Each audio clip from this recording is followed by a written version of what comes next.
नमस्ते, मैं अविचल दुबे। कश्मीर एक सुंदर लेकिन संवेदनशील स्थान। आज की ही बात करें तो वहाँ एक हुर्रियत नेता सैयद अली शाह गिलानी की मौत के बाद इंटरनेट और मोबाइल सेवाएं बंद कर दी गई हैं।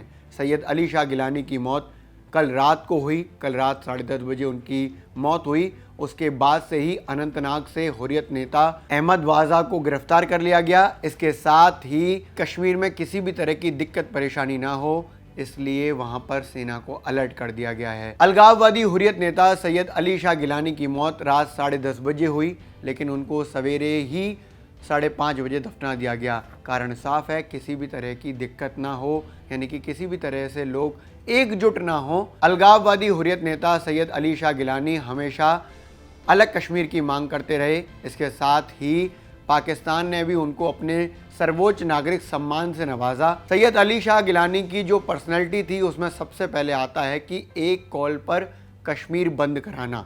चरमपंथियों की मौत के बाद अक्सर वो ऐसा किया करते थे और एक कॉल पर कश्मीर बंद हो जाता था।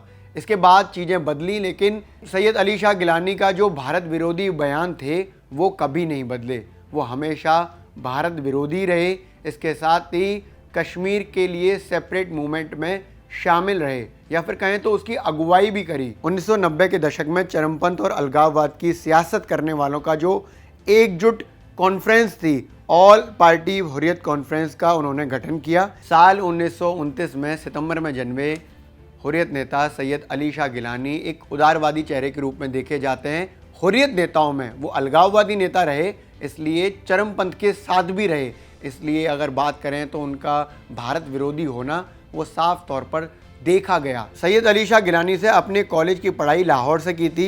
उस समय भारत का हिस्सा हुआ करता था लाहौर, लेकिन जब विभाजन हुआ तो सैयद अली शाह गिलानी सोपोर में आए। सोपोर कश्मीर का एक ज़िला है और सोपोर की विधानसभा सीट से वो 3 बार विधायक भी रहे। 1972, 1977 और 1987 में वो सोपोर से विधायक बने।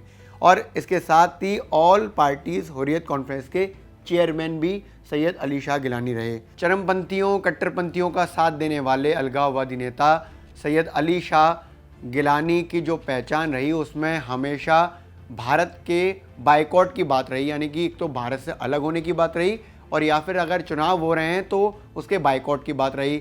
2014 में भी उन्होंने चुनावों का बाइकॉट किया था, लेकिन कश्मीरी जनता ने इस बार गिलानी का बाइकॉट किया और कश्मीर में जो वोटिंग हुई वो 65% हुई, यानी कि 65% वोटिंग, जो पिछले 25 सालों में नहीं हुई थी। तो एक तरह से देखा जाए तो उनकी बात को कश्मीरी आवाम ने ना मानते हुए वोट डाला। आर्टिकल 370 हटने के बाद उन्होंने ऑल पार्टीज हुर्रियत कॉन्फ्रेंस से भी इस्तीफा दे दिया। इसके साथ ही वो लगातार बीमार चल रहे थे। गिलानी पर पाकिस्तान के जरिए कश्मीर में अलगाववाद भड़काने, चरमपंथियों को सहारा देने और कट्टरवाद फैलाने का आरोप लगा। उन पर कई केस भी दर्ज हुए। उनके पासपोर्ट रद्द कर दिए गए। एनआईए और ईडी ने टेरर फंडिंग के मामले में जांच की, उनसे लगातार पूछताछ की, उनके रिश्तेदारों की लगातार पूछताछ जांच चलती रही। पीडीपी नेता महबूबा मुफ्ती ने सैयद अली शाह गिलानी की मौत के बाद शोक जताया। उन्होंने ट्वीट करते हुए लिखा कि गिलानी साहब के इंतकाल से दुखी हूँ। हमारे बीच कई मुद्दों पर एक राय नहीं थी, लेकिन उनकी सोच और अपने भरोसे पर टिके रहने के लिए उनका सम्मान करती हूँ। अल्लाह उन्हें जन्नत में जगह दे।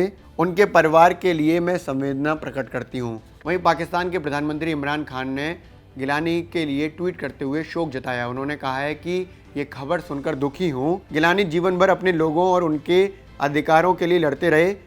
इमरान खान ने कहा कि भारत ने उनको कैद करके रखा और प्रताड़ित किया।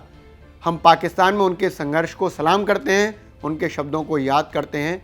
पाकिस्तान का झंडा आधा झुका रहेगा।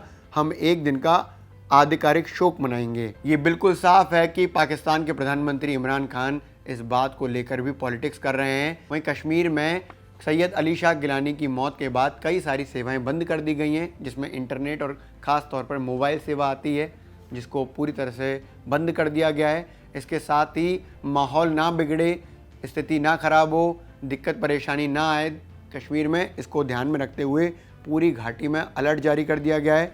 पुलिस और सुरक्षा बलों को खास तौर पर तैनात कर दिया गया है।